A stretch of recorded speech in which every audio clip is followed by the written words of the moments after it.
Hi, everybody, and welcome back to the Last Honest Realtor. I am your host, David Fleming.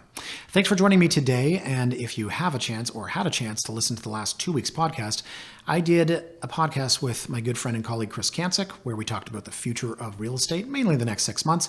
And then last week, I brought my colleague, Amina, in. We talked about the rental market. Never as sexy a topic, but I listened to it actually while mowing my lawn on the weekend. And I thought, you know what, Tara, we did a pretty good job. We talked about the rental market and we covered a lot. So today we are going to talk about condos, but not just condos. We're going to talk about condos versus houses and specifically compare and contrast and look at the lifestyles therein. Why would someone live in a condo? Why would someone live in a house? Who would live in a condo versus who would live in a house? And when? And where and why? And how? And because of what? And all the different factors. Because there's a certain stigma, I want to say, that exists with the condo market in Toronto, as though it's lesser than the housing market. And just as we have this idea of a rental stigma in the city of Toronto, people who rent, it's because they can't afford. Meanwhile, people rent all over the world and in major world-class cities. By the same token, there's this misconception that if you can't afford a house, you buy a condo. And I'm here today to say that is so incredibly untrue. And I have this discussion a lot with a very high-profile client of mine who shall remain nameless, who lives in a really great condo downtown with his wife and 3 kids. And he laughs. He's like, "You homeowners, is your roof leaking? How's the basement? Are you mowing the lawn today?" He's in a condo. And he could afford a house. He could afford a lot of different houses in a lot of different areas, but he absolutely loves condominium living. So today I want to ask the question, why would you live in a condo versus a house? Or why would you live in a house versus a condo? Now, by a house, I'm talking about freehold. And if you hear the term freehold, it refers to the style of ownership. And you don't have to be a linguist to understand the word free and hold. Okay, so it's basically yours. There's a different style of ownership. Now there are, let's say, townhouses that are condo townhouses or the POTL, parcel of tied land. Now we're getting into the nitty gritty, but there are some freehold townhouses and then there are some freehold townhouses with condo elements.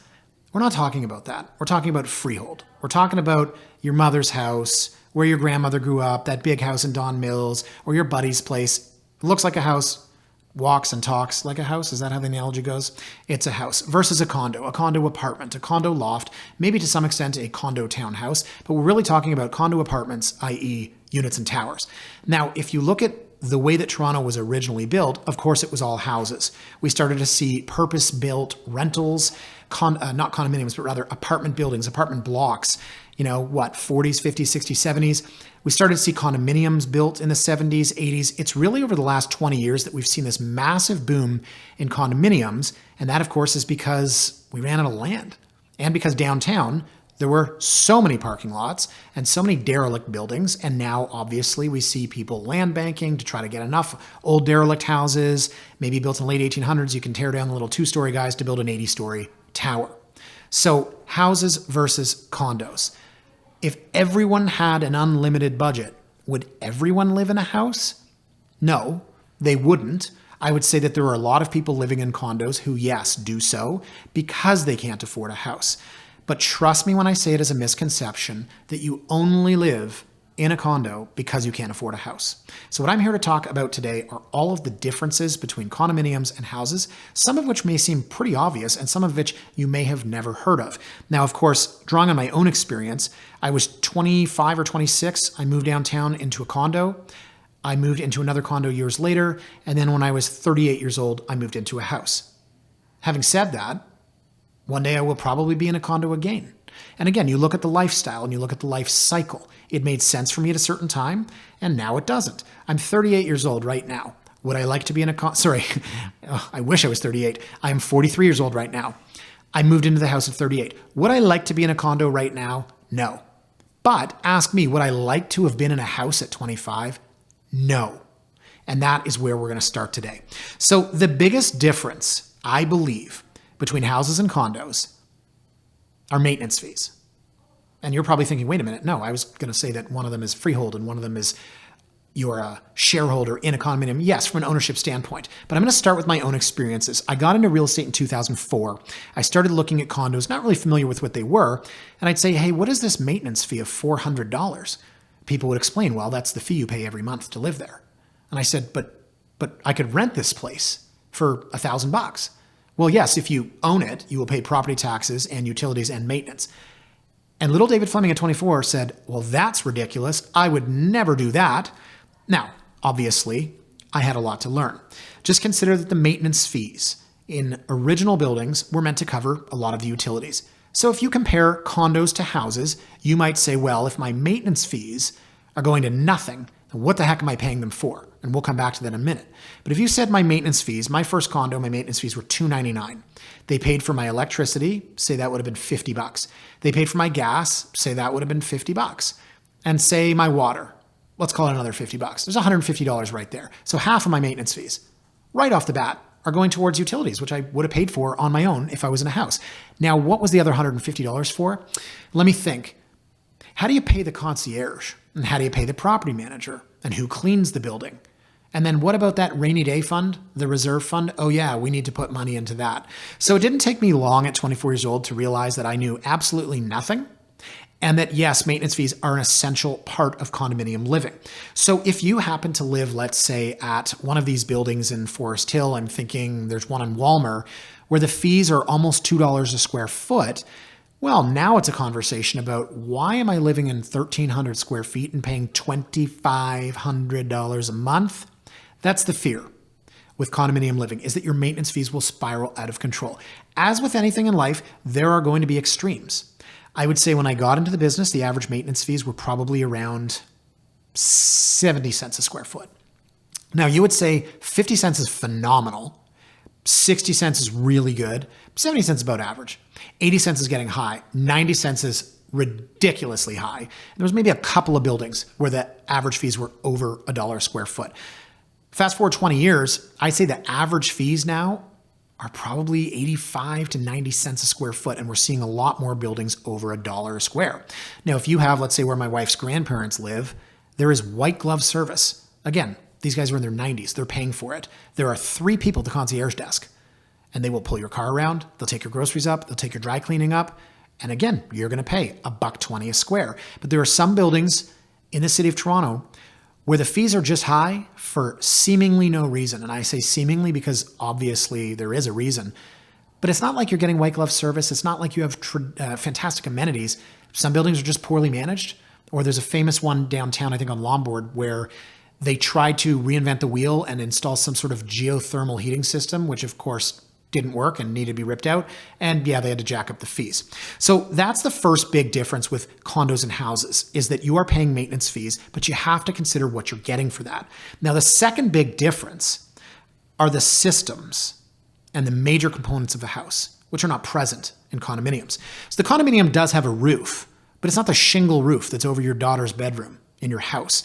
And condominiums do have heating and cooling, but your furnace in the basement of your home and your air conditioner sitting outside that spins around all summer long and your hot water tank, none of these things are present in your condo. Your underground parking, well, you clearly don't have that in your home.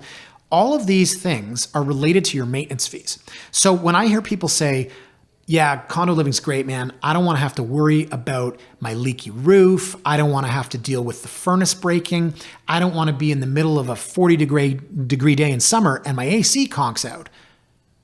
Duly noted.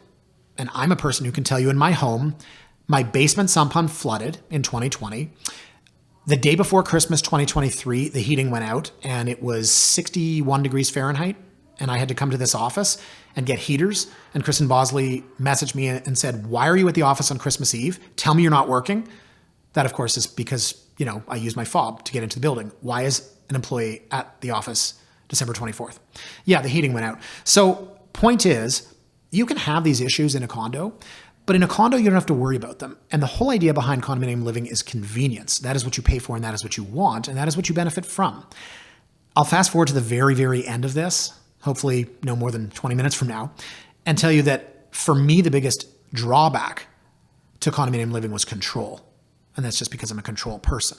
But the point is, with your maintenance fees, you are saving part of that for the reserve fund. And the reserve fund is supposed to pay for big ticket items.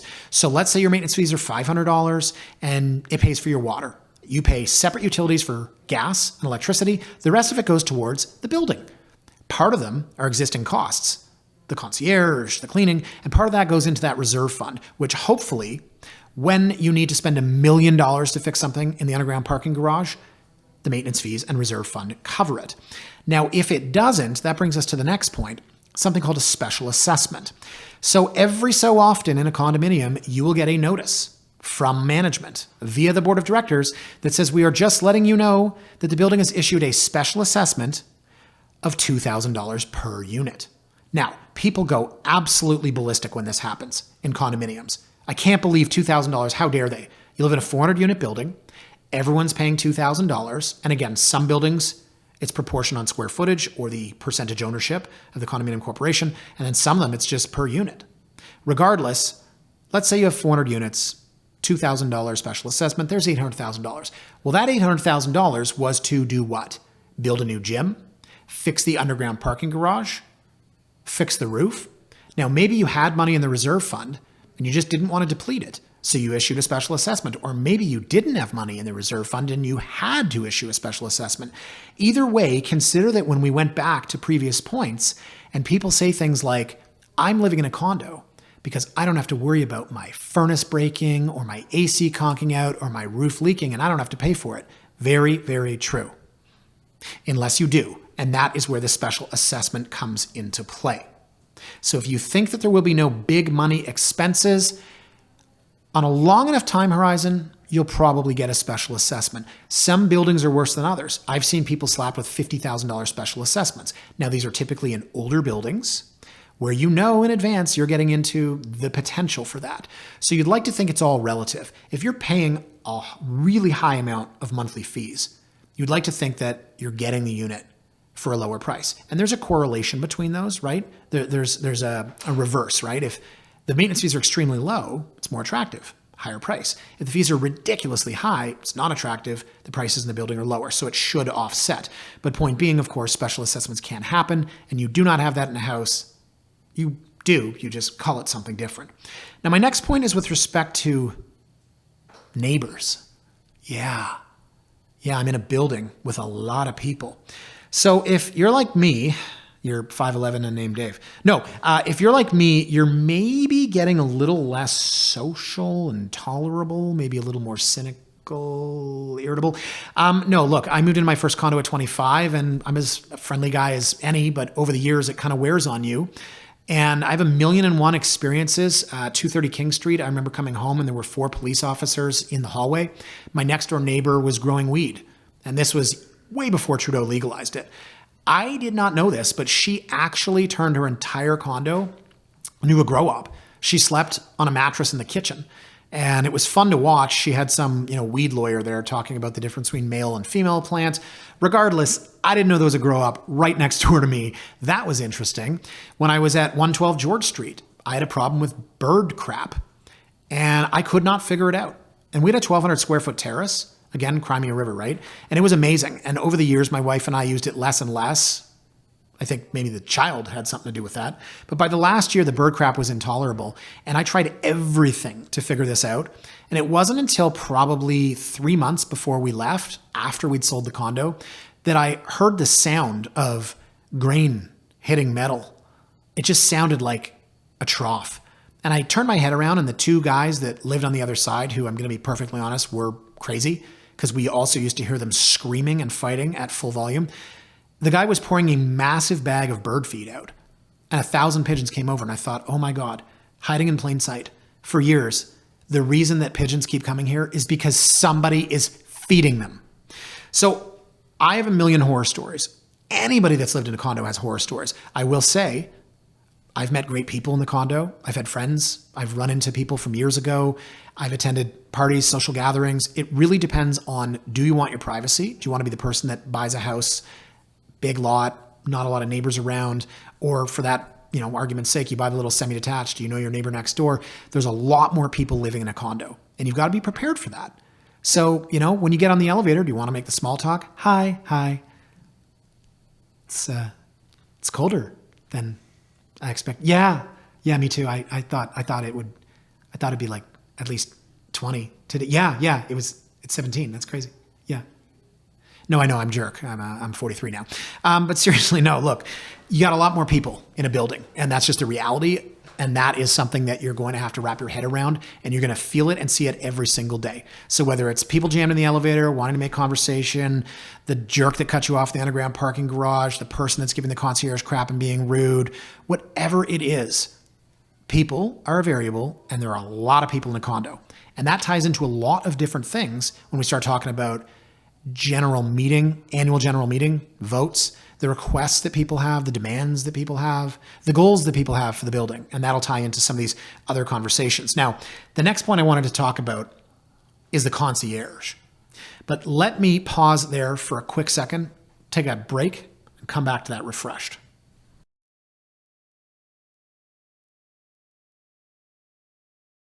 Welcome back.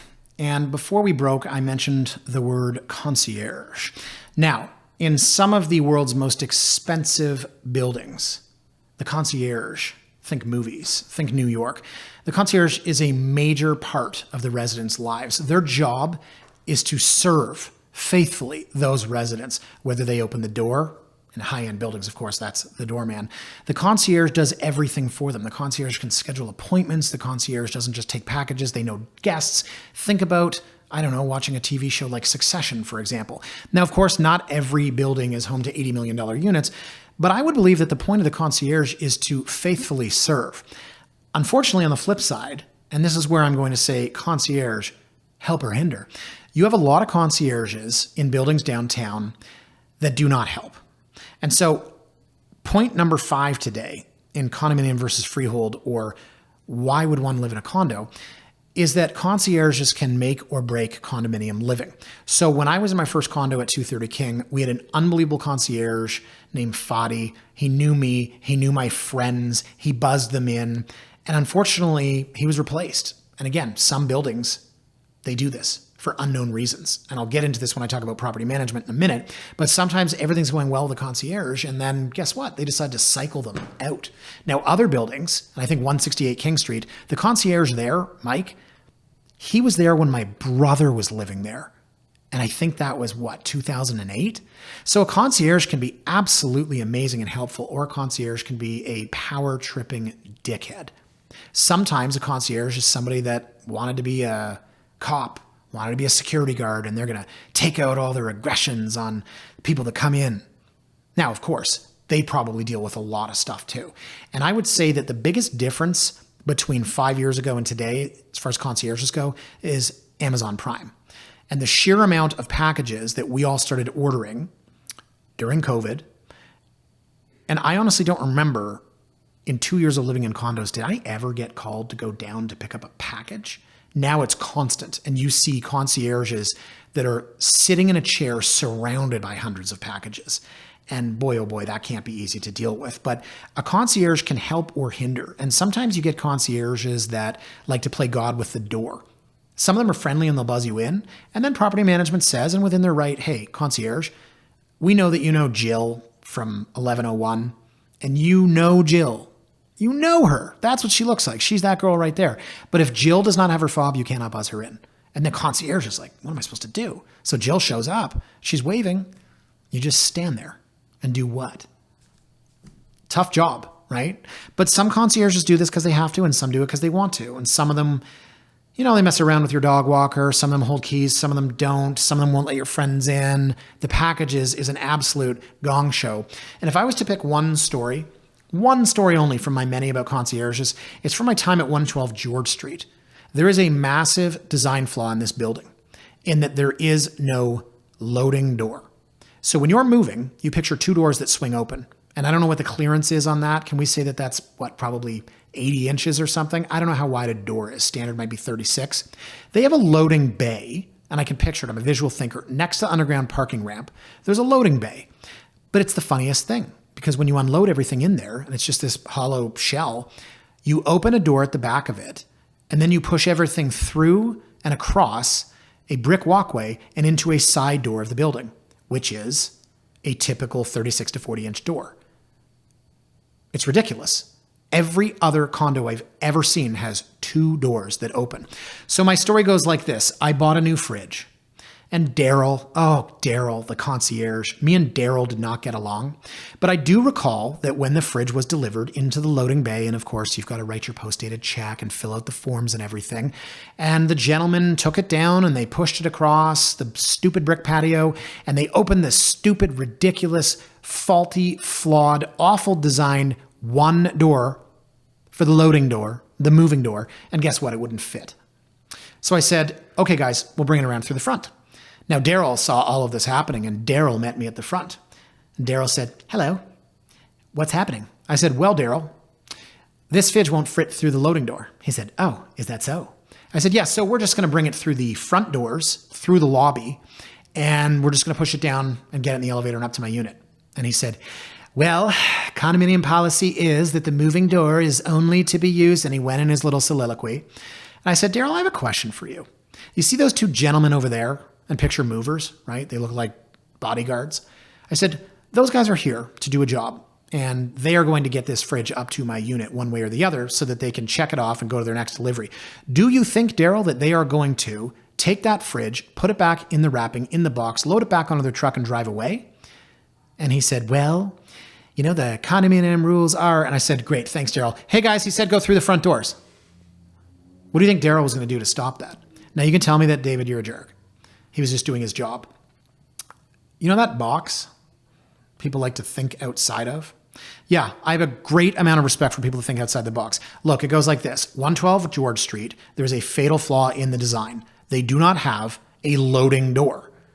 And if you ever move into there and you've listened to this podcast, you will thank me. So yeah, I was a dick. I told them to bring the fridge through the lobby. But honestly, the lobby door is open. There are 2 big ones. It swings open. This is a box on a roller skid. It's not the end of the world. So you can say, David, I hear you with your complaints about concierge, but if I lived in the building, I would want Daryl to shut you down. Totally fine. That's just one story I thought was funny. So your concierge can help or hinder. Your concierge can make or break. But in a house, you don't have a concierge to answer to, because sometimes you need to answer to them.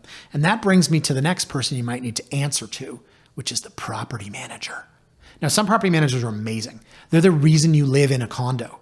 That's why I want to be in a condo, for the convenience, of course, and for the lifestyle, and for that property manager who is so great. Now, there's also property managers that aren't so great. They can be overbearing. They can throw their weight around.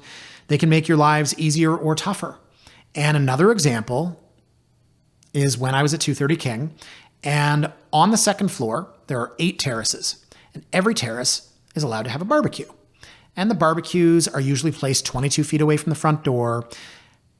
To quote Seinfeld, yada, yada, yada, when Glenn took over, Glenn immediately sent all of us a note that said, please remove your barbecues. We have decided as a building that you're not allowed to have them anymore. Yeah, so that was never going to happen. Ever, ever, ever in a million years. And I went to war with Glenn. I got a statement from the fire marshal downtown. I researched. I knew more about propane than I care to even think about. And I fought Glenn on it because it just wasn't going to happen. And in the end, Glenn backed down. But it was ridiculous to begin with. I just don't understand. Now, let's say from a safety perspective, let's say you live in the 17th floor and you're like, those people have barbecues. What if there was a fire? What if one of them exploded? I totally understand. But like, come on, guys, be reasonable. Do you think that's going to happen? Toronto is full of people with illegal barbecues on their balconies and terraces. I'm not condoning that. What I am saying is that we were allowed, per the condominium rules and regulations, to have barbecues, 8 of us. And it had to be placed at the very end of the terrace, which was 22 feet away. And a property manager came in and for one reason or another, or no reason, he just decided to change that. That is what a property manager can do. Now, another story with Glenn. I lived on the 2nd floor. And when you think about window washers, another point, you can wash the windows in your home, but if you're on the 23rd floor, they get washed twice a year. They're cloudy, they're dirty. I wish someone would wash them. So the window washers would dangle down over my terrace, and every single window where they would wash, they would scrape all that muddy water, and where would it land? It landed on my terrace. Now, have no sympathy for me. David, you bought the terrace. You should have known that would happen. Absolutely. Absolutely, I did. And every year when it happened, I said, well, what are you going to do? But one year, Glenn said to me, hey, David, we would like to use your terrace as access for the window washers for one reason or another. And I said, hey, Glenn, totally cool. No problem at all. Can you just make sure that while they're out there, they do a quick once over on my windows? Normal request. Glenn wrote back and said, hi, David. Unfortunately, because you are a second floor owner, the condominium says yada, yada, yada, right? The box, think outside it. Dude, can I call you dude? Just clean the windows, buddy. It takes 35 seconds. I could do it. I will do it. I'll do it. It's that sort of, gesture. You want access to my condo, so I got to be home, or I'm not. You're going to use the master key. A guy I don't know is going to walk through with his ropes and his buckets, swinging around through my kitchen, through my living room. Totally cool, man. Hey, do you think he could clean the windows out there? No. And I'm a jerk for asking. So again, maybe I'm just that guy. And these are literally two of about 1,000 stories. But your concierge, your property manager, they can make or break the building through their decisions. And of course, they answer to the condominium board. That's point number 7 on here, the condominium board. When you're in a home, you don't have a condominium board. Now, if you want to live in a condo and you want a convenient lifestyle, man, you know what? Thank you, condominium board. You guys are working tirelessly on my behalf. And thank you so much. You see what I'm doing? I'm playing both sides. I live in a condo downtown. It is the most carefree, maintenance-free lifestyle. Who's responsible? Who makes all the decisions? Who oversees it? Oh, there's 5 people that live here and they volunteer. They're not paid for this. They meet once a month for 4 hours and they get emails every single day. Oh my gosh, guys, thank you. Thank you so much. That's one way of looking at it. The other way of looking at it is that the condominium board can often be 5 people with access to grind, 5 people with nothing better to do, 5 people who need power. Very, very common on condominium boards. 1, old people. 2, lawyers. 3, teachers. I was on a condominium board once. There was a lawyer. There was me, the real estate agent. Then there was a lady who's a client of mine. I called her like the mother, sweetest person in the world. The reason she did it was out of the goodness of her heart. Then the other 2 positions were held by the developer's wife and the developer's cousin. It's another thing you have to look out for. Who's serving on the board? So the board can make or break, as can property management, as can concierge, all of your experiences, whether it's day-to-day living or whether it's major rule changes. And a good story has to do with my brother who lived at 168 King, as I mentioned, and this is probably around 2006. He said he went to the annual general meeting. I always butcher that, the AGM. And he said that, and look, I'm typecasting, Cam 43, I'm no spring chicken, but he said all 5 people were senior citizens.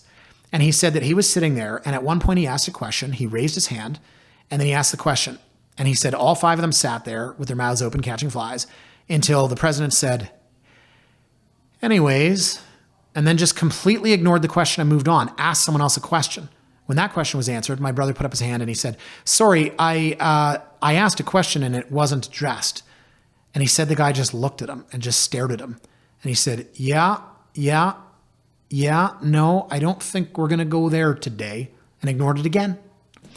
Now, maybe this was because they didn't respect my brother because he was young. Maybe they were old. Maybe they'd earned it. Maybe they didn't like the question. I don't know.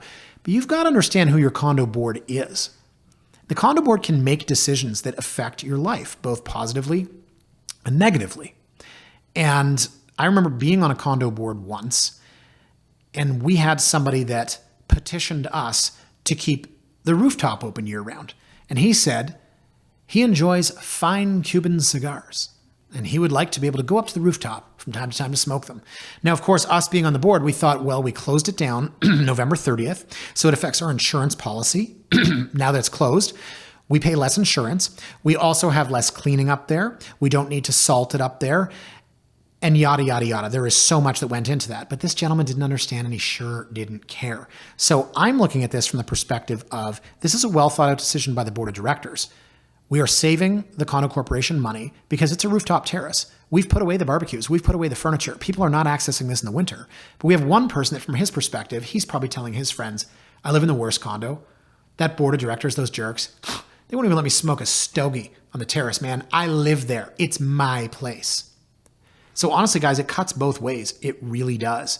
And, when I was at The View, 112 George Street, there were 4 people that were like a clique or a crew or a cartel. And every year when one of the positions on the board came up, the one that wasn't on the board would rotate in. And they've been controlling that building for like 17 or 18 years. And I remember once going outside and seeing this one lady. She was the treasurer or what have you, watering the flowers. She didn't even live there. It was an investment property for her. She lived in Leaside. And I'm like, on the one hand, that's so amazing. Thank you so much for doing that. On the other hand, it's like, lady, you're watering the flowers here. Like, you need to find a hobby. This is your hobby. Running this building is your hobby. So they can change rules. For example, they can say the gym will now close at 9 o'clock instead of 11. They can do that. And I'm not going to get into the percentage of votes needed to change a rule versus the percentage of votes needed to change something in the declaration, but they can make those changes. And again, I go back to the view. They decided once that the gym will be closed every day from 12 to 2 for cleaning. And cleaning consisted of one lady with a wet rag just dusting. And I said, this is insane. And because I'm me, and I think I'm kind of creating a vibe here in this podcast, I just kept working out in there. One lady, she could be in the yoga studio. There's 2 yoga studios. There's a free weights area, there's a machine area, and then there's the area with the treadmills and everything.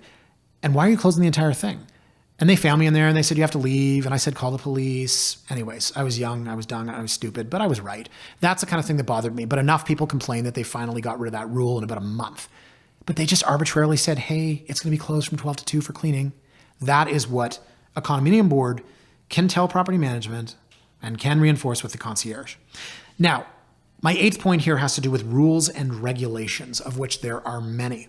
Think pets, think packages, think keys, think Airbnb.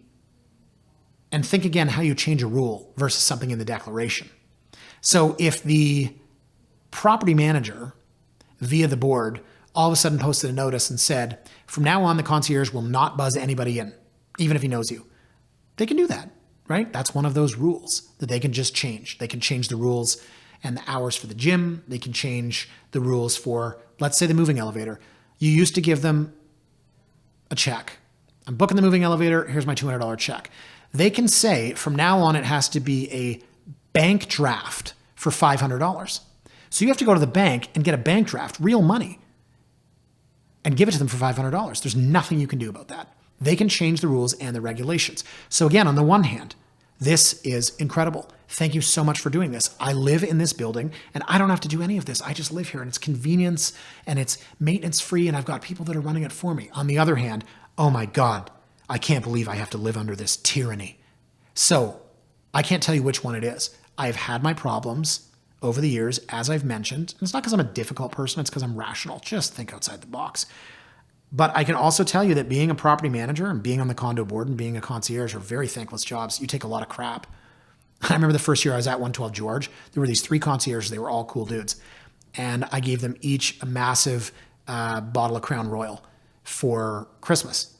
And I remember I walked up and I had it in like a novelty bag. And I looked at the big guy. His name was Tom. We used to say Tom can't find a shirt that fits because he was massive and like thick. And I handed it to him. I said, hey man, I hope this is the right size. And he didn't know what was in the bag. He looked at me like scared. I was like, do you want to try it on? And he looked like, oh God, oh God, oh God, what did he get me? And he opened it up and it was alcohol. Those guys were so cool. Then they brought in Daryl of the fridge. So you just don't know what you're going to get. I've seen good boards and bad boards. I've seen really passionate, caring residents on the board trying to make it better for everybody. And I've seen people that obviously have an axe to grind. But as far as the rules and regulations go in the building, you have to know them and understand them. And again, as much as I might complain, if you buy in a building and there are rules in place and you move in and you disagree with them, I would say, hey, look, you should have known that in advance. There are very few no pet buildings, but it would surprise you to know that there are buildings where they are cataloging pets. They take a photo, they weigh it, they know the name. And if you show up with a different dog, or if they're phasing out pets and that pet dies, you're not replacing them with a new one. I am not kidding. That is real. There are buildings where they catalog pets. There are no pet buildings. Then you talk about Airbnb. Oh my goodness. Think of the rules and regulations that could exist and think about all the problems that could happen therein. My 9th point is amenities. So amenities could be amazing, or they could be really bad and cost you money. So when I was at 230 King, never used the gym once. I had 2 parties Did I have 2 parties? I had 1 party. Me and my friend Demir, who lived there, haven't seen him in 20 years, 15 years. We had a Halloween party and it was ridiculous. And the place got trashed and the residents were so upset. And the property manager, before Glenn, she came up and I thought she was just going to tear into us. And she shrugged. She goes, "It's a party. God, what are people's problems?" And all of a sudden I was like, wow, it wasn't trashed. It's just dirty. There were people here. The floors, they look dirty. We'll clean those. We paid for it. There are cups. We'll put them in the garbage. This place isn't trashed. It's a party room. And we had a party. It was such a great attitude, right? See what I mean? There are great property managers. Now, we used that once. When I moved to the View, 112 George, I did use the gym and it was great because as you get older and as you get busier with work commitments and as you have kids, let me tell you something, you don't have a lot of time. So for me to just go down quickly, bang out a 5K, or do some quick weights or some rowing or what have you, yes, I use that. Now, there were all kinds of other amenities that I did not use, but there are some buildings that have ridiculous amenities that you're not going to use and you're paying for them in your maintenance fees. So these amenities will cost you money. And again, there are arguments with the board, right? Why did you close this gym from 12 to 2 for cleaning? Why did you get rid of the treadmills that I like and replace them with ellipticals? Or, the movie theater rules or God knows what else. There are buildings that have bowling alleys and virtual golf. There's a high-end one that has your own wine cooler. There's buildings that have poker rooms. And then there's some of these new age where they're trying to make it cliquey and there's the common kitchen. Yeah, can you imagine? Jenny from 11D used my can opener. No. So the amenities are a great part of condominium living. And the only reason you wouldn't want amenities is if you had absolutely no interest in using them and you wanted to keep your maintenance fees low. Now, I bought a place, investment property in January this year, 0 amenities, ridiculously low maintenance fees. And that's what I want. And you know what? If there's a tenant out there that's hoping to get amenities, they'll just go rent somewhere else. So one of the best parts for me and for most people in condominiums are those amenities. As I said, they can cost you money through maintenance fees, but they can also save you money by maybe canceling your gym membership or throwing a party in the party room and not having to rent a grand banquet hall or something like that. And I think that a lot of people, when they think condos, they might think maintenance fees first and foremost. They might think concierge, but you definitely think amenities. So guys, let me take a quick break. I'm going to come back and sum up my thoughts. I just need to put them together.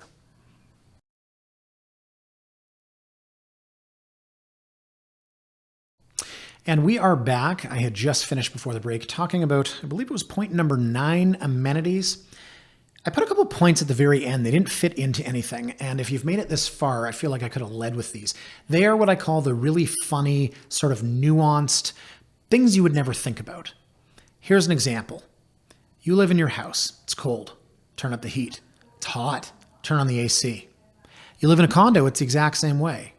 Oh, except it's not. In a selected number of buildings downtown where you cannot control your own thermostat certain parts of the year. Now, forgive me, I'm not an engineer. I don't know how this works, but I do specifically recall at 230 King Street, they would talk about the quote unquote switch over to AC. So I have a thermostat. I can turn it up, I can turn it down. But if I want cool air in December, I can't have it. And the problem, guys, is this. I'm going to typecast, say, you know how old people can catch a chill? Now, I went over to my wife's grandparents on Sunday. God love them. They're in their 90s. Grandpa's not in great health.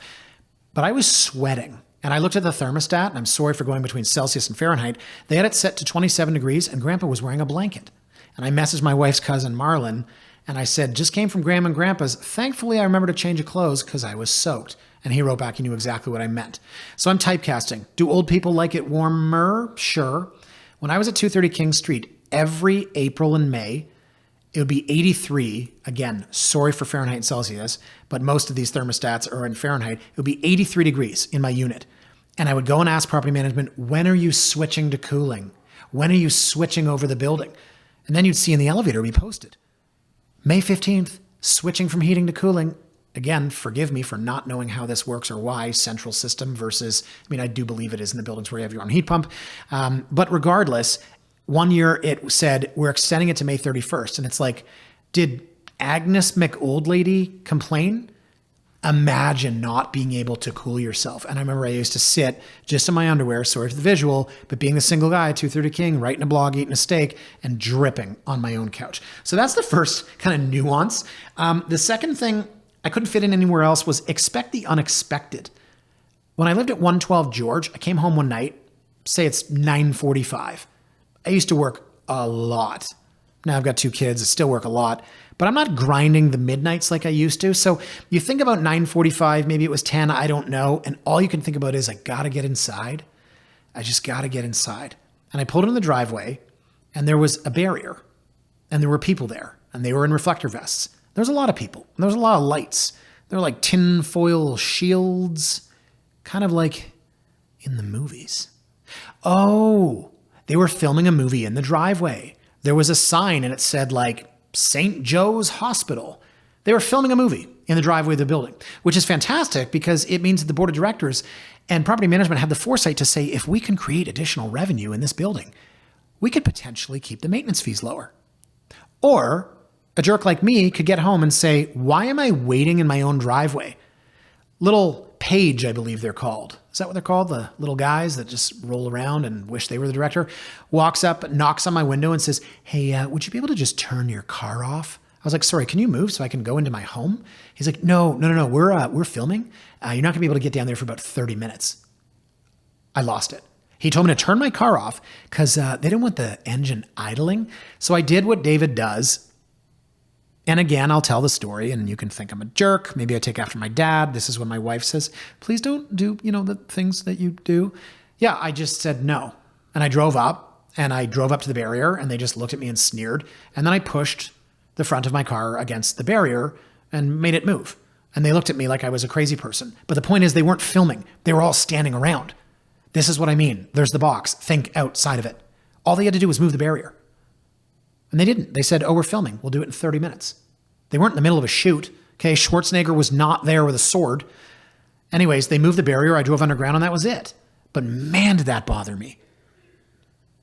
And from a condo standpoint, they probably made a lot of money off that. It kept the maintenance fees low. But you're not getting that in your house. Now, the last point I wanted to make, and this goes with amenities, and this goes with all the most basic fundamentals of condo living, is my favorite part, the garbage chute. Oh God, the garbage chute. Sweet, glorious garbage chute.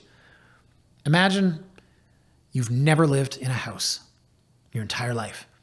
And you get into a condo and you need to get rid of the garbage. And where do I go? Where do I go? What do I do with this? And someone pops out and they say, oh, you store it in your home for 2 weeks. It was crazy. When I moved to my house, obviously we had a ton of garbage and a ton of boxes and recycling. Filled half the garage. And then you talk to the city of Toronto, don't even get me started. You pay property taxes, but you have to buy a bin and you can't put anything outside the bin or you have to buy tags. You know what? Unlimited garbage, guys, in the condo, unlimited. Think of all the Amazon packages that you're getting now that I didn't used to get. Just go down to the garbage room, man, and put it in the garbage room. You got an old mattress, box spring, put it in the garbage room. Now, another story. There was a concierge at 230 King named Jawad. And I used to go down and go, can you open the garbage room, please? He'd go, what kind of garbage is it? I'd say, well, Jawad, there's only one type of garbage. Refuse is refuse. Now, obviously, there's different types. Okay, but it's not like I've got aerosol cans or paint cans. But he decided to play God with the garbage room door because he could, because that's what concierges do. And ultimately, sometimes he would say no. And sometimes there'd be garbage stacked in front of the garbage room door. But when I moved into my house in 2018, I got my wife's car, it was a Highlander, and I filled it to the brim with all of the folded boxes from moving. And I drove down to the condo and I unloaded it in the recycling area. Otherwise, I would have been slowly doing a drip of garbage and recycling on the curb for the city of Toronto to pick up. So as silly as it is to boil down houses versus condos and condominium living to refuse, the thing I missed the most and the one thing I noticed the most, I kid you not, was the way that we deal with garbage. Did David just end on garbage? Guys, I loved living in a condo and I love living in my house. And you know what I love living in a condo? It's the convenience. People say things like, I can just turn the key and walk away. People that want to go away for 6 months. I'd like to think there are fewer break-ins in condos. I mean, God, don't even get me started on Toronto right now. In my area, a car gets stolen every night. My wife on the weekend was outside and she heard glass smash. She came down and told me. And then last night she said, oh, it was the house 2 doors down. They had a break-in. Regardless, I think condos are in theory a little bit safer, and that whole turn the key and leave thing for people that are snowbirds or that travel a lot. There's something to be said for underground parking. Don't have to brush snow off my car. I don't have to shovel snow. I don't have to rake leaves. I don't have to worry about all the systems in the building. And yes, although you might have to pay for them through a special assessment or an increase in maintenance fees, you're certainly not calling the guy to come and fix the furnace. The condo deals with that. I really love the amenities. Later in life when I got busier, I really did. And for me, living downtown, that was how I got into a condo. I was living in Leaside. I was living at home in my first year of real estate. My colleague Richard McNutt handed me a piece of paper and it said 168 King Street. Of course, I said, where's that?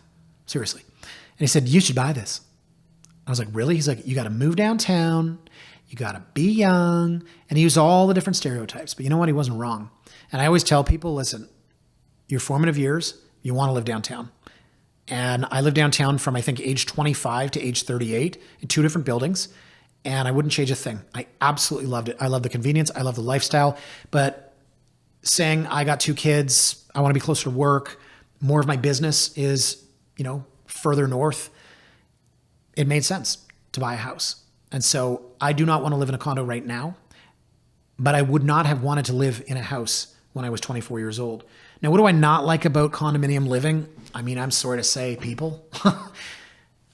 The concierge, the property management, the condo board, and I covered this ad nauseum, they can make your life incredible or not. And it was tough because I can be a tough guy. I think I'm fair. I think I'm reasonable. But what bothers me more than anything is when other people are not. And I've given you some of the examples of that, and I'm sorry. There are times to shut your mouth, like in my marriage. And then there are times where, honestly, I got to tell the concierge, no, this is what I'm going to do. I would say that. And then I would say the whole idea of control. I mentioned at the onset, it's a control thing, really, is what it comes down to. When you have a freehold, you can do as you please. Now, you can't throw all your garbage down the garbage chute. You got to store it in your garage for 2 weeks. Not like that. I mean, there's far more control because you own what you own. And when you own a condominium unit, you are part of and a shareholder of a condominium corporation. So to answer the question, we haven't named this one yet, condominium living, who's it for, or can everyone live in a condo, whatever we're going to call this, or just basically to summarize, I really think it depends on the person, and I think it depends on the life cycle. And I'm not going to suggest for 1 second that every 40-year-old couple with 2 kids should or needs to live in a home. First of all, I would say that condos typically are cheaper, and we are going to see multiple generations ahead where all kinds of kids are going to be raised in condos. And in fact, trying not to tell too many stories here as I wrap up, but I do remember a young lady that worked at our front desk at Bosley at our old office. This is probably going back 15 years.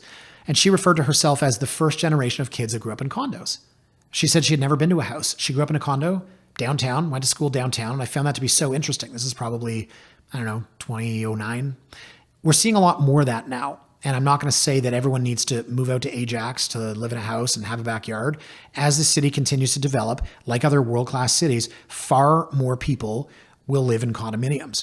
But if you have the resources or you have the option and you decide, what do I want to do and when, I hope that today's podcast introduced you to some of the bigger points and the bigger considerations, but through my stories, my nuances, and dare I say my cynicism, I'd like to think that I help explain how sometimes the unseen or the unthought of can make a huge difference, and just how you never really know what you're going to get until you're in there.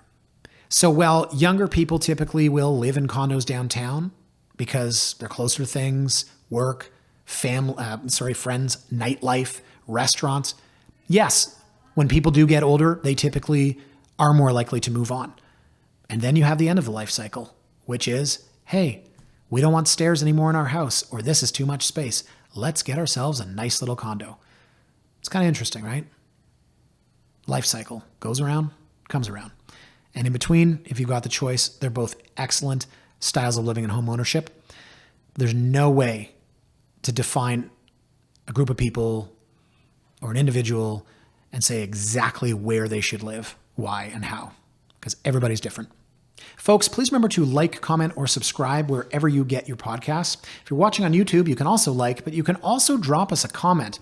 And if you ever have ideas for a podcast, after writing 3,000 blog posts, I could really use some help and some ideas with what you want to hear about on The Last Honest Realtor.